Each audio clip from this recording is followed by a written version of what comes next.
as a teenager, you know what I'm saying? I'm from Patterson, New Jersey. I don't know where everybody here from Jersey? Yeah. Everybody from Patterson? From Patterson? Where at? By where? By 28th Street? I used to be on Market Street by Eastside High School. Yeah, back then. Yeah. So, you know, back coming up, man, growing up in Patterson, you know what I'm saying, when I was a teenager, like, I'm pretty sure it's wild now, you know, but it was real wild, you know, like, it was a lot of activities, like, you really, you know what I'm saying, have to step up to even get your respect, you know, or for people not to disrespect you, you know, and I was part of, you know what I'm saying, the Market Street Dominicans, you know, which at that time, man, it's like, we was heavily involved with, you know, a lot of physical altercations with other groups. You know, I wouldn't say that we were a gang where, you know, we was throwing up signs or anything like that. But it's like a clique that ended up becoming a stronger force. And all I can tell y'all is I'm here by the grace of God. You know what I'm saying? Because besides that, I rapped all my life. Like I've been rapping since the age of 8, 9, and you know what I'm saying, professional recording studios. And just doing street rapping and stuff like that, I was able to, you know, start opening up for certain artists.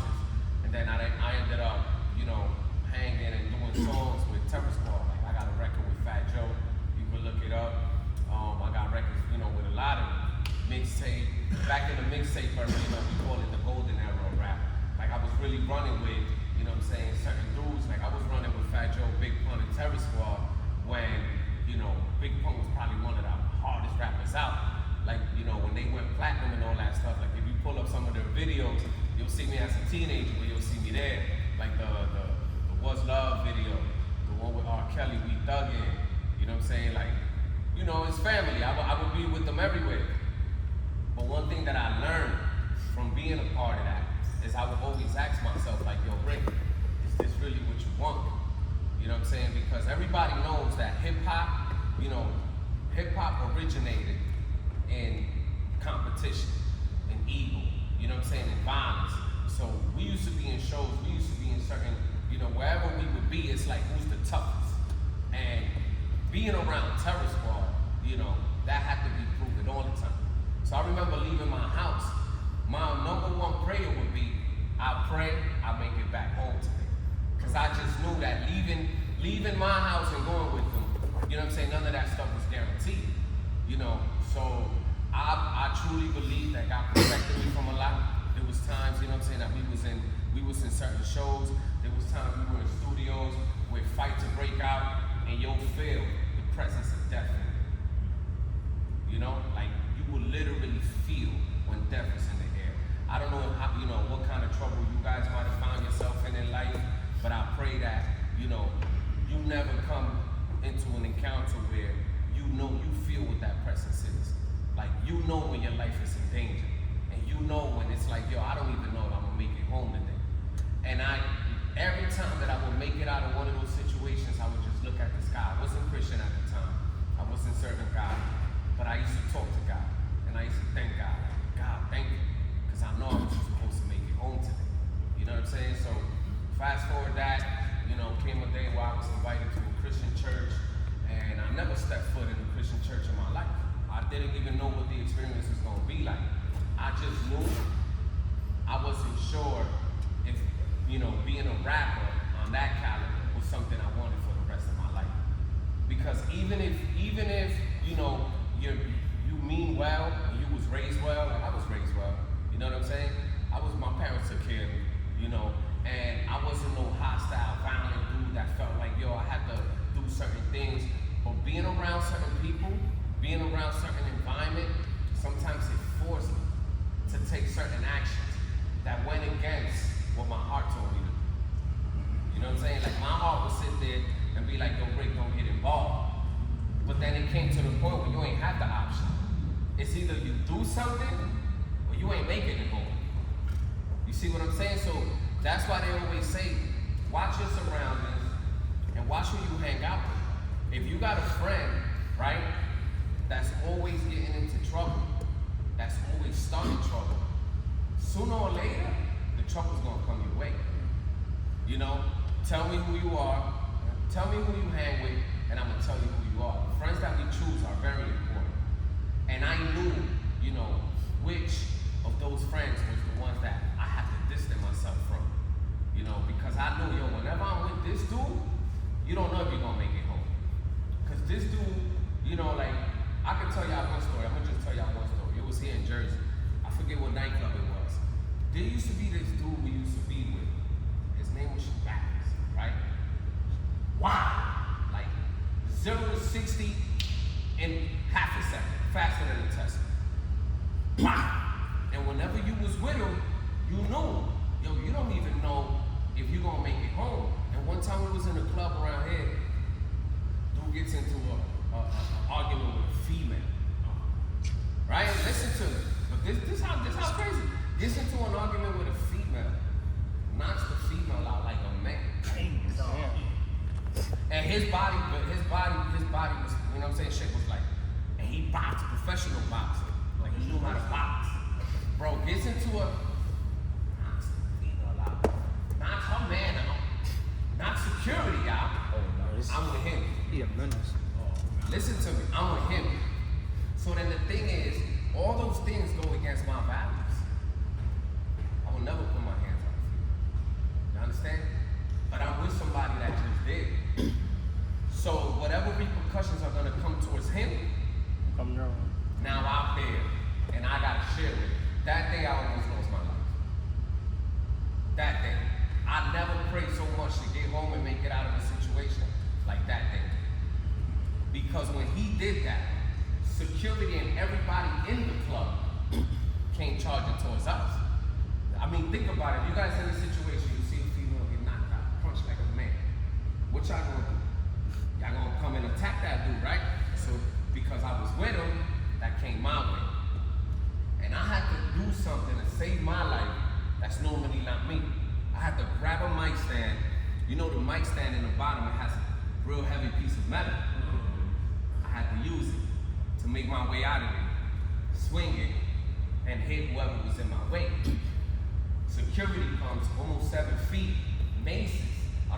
Anybody here ever been maced? Yeah. Alright, they don't only burn you, feel like you dying. And there's different type of mace. There's different type of mace, and the ones that they had, I won't even be surprised if it was bare mace, right? So they come, they mace me, I'm in the ground, dude is really trying to kill me. You understand? I made it out that day by the grace of God.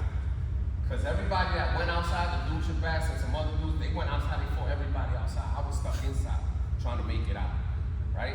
That day I made it out. And I start thinking to myself, like, yo, I could lose my life in one of these events. Because if somebody had a gun or a knife, they'll take me out. Now me chasing my rap dreams, I was also chasing my casket at the same time. Because sometimes we want things in life, right? You envision and you have this illusion of being a rap star or whatever, but you really don't know what the cost may be. You know, I'm pretty sure some of y'all following this whole Drake and Kendrick beef, or at least know details of it. Right. But look at this.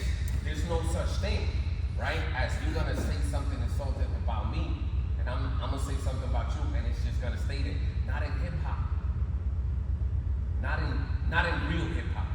You know, it's never been that way. So now today, it's getting violent. You know. Right. So you see that? That's what that has to entail. So all I can say, you know, not to make this story real long, got invited to the church. When I got invited to the church, I felt like, God, you did this, because I wasn't looking for it. I used to always tell all my boys, you know when I'm gonna start serving God? When I'm 40 and I'm ready to settle and I got my family and I'm chilling. That was my plans. You see what I'm saying? Those were my plans, but God's plans were different, right? When I came, that was like 2006. I was early 20s. 2006, I come to the church. It was nowhere near my plans, but God heard my cry through my praise. I knew I wanted something different. I got tired of risking my life every time I left. My mother, she only has 2 sons. It's me and my brother, that's it. My brother was in the streets, head to toe, like you couldn't get him out. And I always used to think, yo, my family run the risk of losing my brother every day. And I'm out here trying to keep my brother alive every day. If something happened to me, that's going to destroy my mother, right? So I would have that in mind, and I would pray. I didn't think that God was going to bring me to a Christian church to give my life to Christ. I just wanted something else. So what ended up happening, I get invited, I go to a church. When I go to the church, man, all I can tell y'all is God just stole my heart. Like he just stole it. It's almost like I felt him hug me and say, come, right?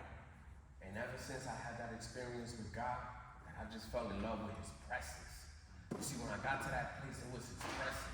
I never knew what worship music was. Never knew what listening to worship music was. I never even knew that worship music existed. You know? When I started hearing, I felt the presence of God. I fell in love with it. And all I can tell y'all is, when I first got there, my prayer was, God, you know nobody can take this music stuff out of me. Not my mother, not my wife, nobody. But if you got different plans with me, let it be your will and not mine. Mm-hmm. That's the first thing I said when I got there. I actually said, let me be like clay. And whatever you want me to be, that's what I'm going to be. Mm-hmm. You see, I ain't coming there, right, telling God and giving God orders. Like, yeah, I'm going to serve you, but under these conditions. Mm-hmm. Nah. I said, I'm going to be like clay, whatever you want me to be. Because sometimes we feel, right, that God needs to serve us.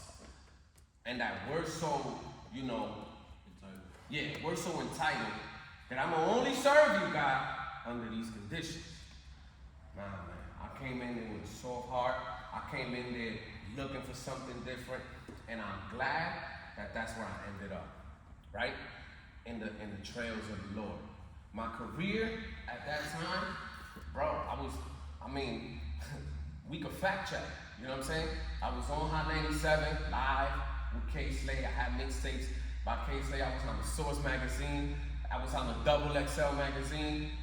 I was on the soundtrack with DMX. All this stuff. So think about it. It's like, man, so you worked your way all the way to that. And now you're going to leave the music to go to a church and serve God? And I'm getting phone calls from dudes in the industry like, yo, you could do that and this. But you know what the problem is? I wasn't going to be able to fully let God do his work in me, mixing it up. It's like you could give me a full cup of water right now, nice and clean. And if I put 1 little millimeter, right, of rum in there, it spoils the whole drink.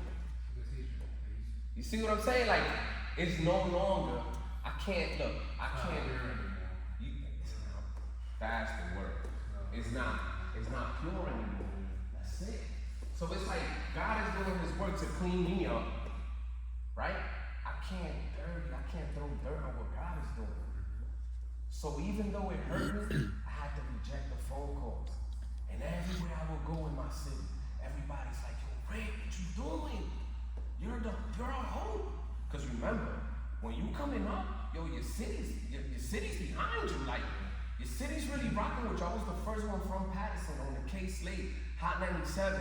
You know, I don't know if you guys know DJ K Slade, but for those that do, when it comes to street mixtapes, like, he had something called the Drama. I was one of the first ones from Patterson to put my city up. You know what I'm saying? So the city was behind it. They was pushing, they was believing. And then all of a sudden, I'm nowhere to be found. No social media, no nothing. I just want to tell y'all this. I came in there, fell in love with God. God started doing his work in me. 10 years, bro. 10 years. I ain't touching mic. I ain't in the studio.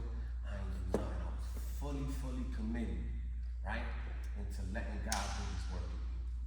Because I knew that I was born to serve God. I'm going to tell y'all like this. Nobody got to tell y'all if y'all was born to serve God. That's something you know. You feel it. You feel it. You just know it. Because you do godly things, right, that you sometimes even question yourself for. And I used to, for example, look at this, right? When I used to be with them dudes, it was smoke clouds everywhere smoking weed. You talking about millionaires. I ain't never catch a habit to smoke weed. When we used to be in the studio, everybody used to be passing around, Nas in the studio, everybody in the studio passing around. I used to be like, nah. Now you don't think I used to hear a voice that used to tell me, yo, don't be the cornball. Come on. You know what I'm saying? Like, they gonna feel awkward around me. They gonna feel awkward around me. But God was with me. He protected me. To the point where they used to say, yo, don't give me the blunt. You crazy? They started protecting me. And this is a true story, you know? So all I can tell y'all is the best decision I ever made in my life was give my life to God. Amen. Because maybe I won't be here telling y'all this story if I would have ignored his call. Because in one of them shows, I probably wasn't going to make it back home. You see? And even though my desires was to rap and get big, right? What good is it for you to chase the world, chase money, chase all the things, but sell your soul and lose your soul? You see? Today I tell my stand here, I ain't no millionaire, I ain't none of that. But bro, I'm happy. I got peace. I got a family that loves me. I love my family. And I do God's work. I started a little clothing line, you know what I'm saying? For those that got an entrepreneur spirit, all I can tell you is, bro, you got an idea, man, make it come to life. You know what I'm saying? Regardless of whatever negative thoughts, regardless of whatever results you don't see. I started this clothing line, bro, I wasn't seeing results for years. Everywhere I went, I was just giving out free hats. Free hats everywhere. On my line, I'm not saying the truth. I used to roll up with boxes, free hats for everybody. But you think the hats was free for me? Nah, that cost me money. But guess what? You have to start somewhere. Make people believe somewhere. All I can tell y'all is, you got an idea, bro, go for it. Give it a try. It's better that you give it a try and fail at it, right? Than that you just never did it and you would never know if it was gonna work or not. I do real estate. You know what I'm saying? One of my biggest dreams was always to get a house, a beat up house, fix it and flip it. You know, you see dudes doing it, it's like everybody's dream. Bro, I wrote it down on paper. It's like I want to flip a house. My son ain't gonna let me lie, Jerry. Right? We did. We got a house, we got a little, save some money, do what I had to do, got it. Figured it out. I went to some dudes that was the big dogs. That they was doing it big. I went to them for some guidance, some help. They robbed me. Right there, I could have been like, nah, this ain't for me. So got me. Thousands of dollars. Right? Jerry, what we did? We kept it moving. That's it. You know why? Because remember, when God got big plans for you, the devil gonna try to stumble you. So you don't even get to see past that line. I still risked it. Lost what I lost. I ain't even mad at the man, bro. I pray for him. Because I can't be a servant of Jesus Christ, right? And I'm not moving in Jesus' way. And that's nothing. I know dudes that their brothers got killed and they forgave the killer. And they running around everywhere, right? Together, ministering God's word. And that level, I can't tell you I'm ready for it. You know what I'm saying? But that's the God that I serve. And all I can tell y'all is like, listen, man, this is a church, right? Y'all come here to play basketball. But I'm gonna be honest with y'all, the church needs y'all. The church needs the youth. The church needs your mind, your heart, your body. Like, you know how strong of an impact you guys can be if you make a decision to start doing God's work? If you just make a decision to just say, yo, I got two choices in life. Either I'm gonna do the devil's work or I'm gonna do God's work. No in between. To you, bro, God's work. You know what I'm saying? Because you don't know only amount riches here. You amount riches in heaven. And just in case y'all don't know what riches in heaven is, I'm gonna give y'all a perfect example. You know what riches in heaven is? You got a family member that's going through something. You need a miracle. You store riches in heaven. Go to that secret place and pray to your Father. And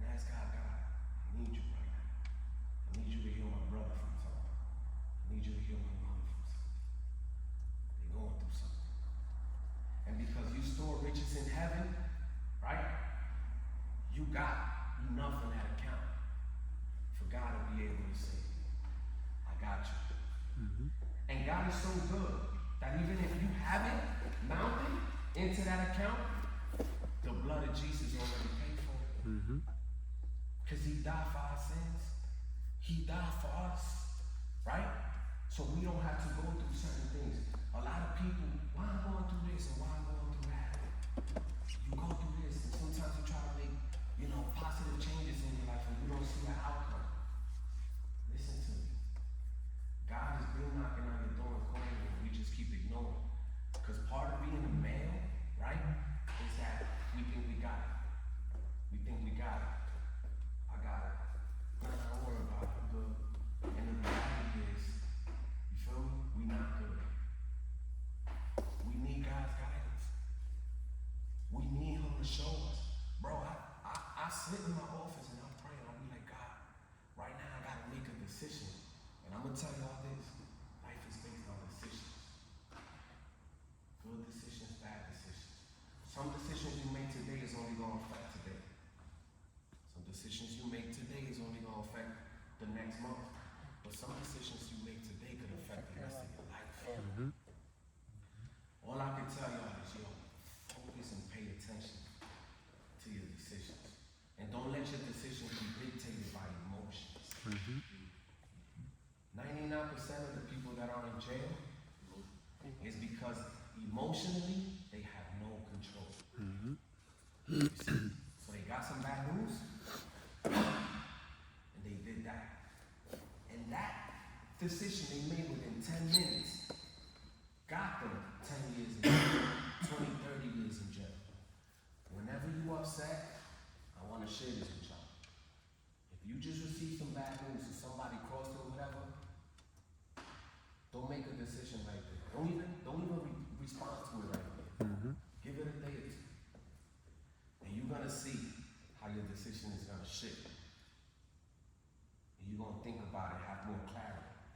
It's like fighting, right? I can't, if you disrespect me right now I got the adrenaline. You know what I'm saying? And the anger, because you can't fight if you're not angry. You know what I'm saying? Like, it's right now. But if I let that simmer, and I just go home, tomorrow I might call you and just apologize because I realized that I was the reason why we were gonna fight. And one thing as men that we have to do is have accountability. If you wrong, you're wrong. That's fine, bro. That don't make you a less man. If you wrong, you're wrong. You gotta call one of your bros. You gotta call. Listen, man. My bad. I should have never came at you in a certain way. There's nothing wrong with that. Society always teaches, you gotta be tough. You can't. Listen, man. You gotta be wise. That's what you gotta do. You gotta be wise. And all I can do is seek his wisdom. Because it'll get you long life. And it'll help you, even help others. And I made the decision to leave it all behind and serve God. And I'm gonna tell y'all this, man. God's been good to me. You know what I'm saying? And I could find myself in a situation where right now I might not know how to get out, but I know that God got me. You understand?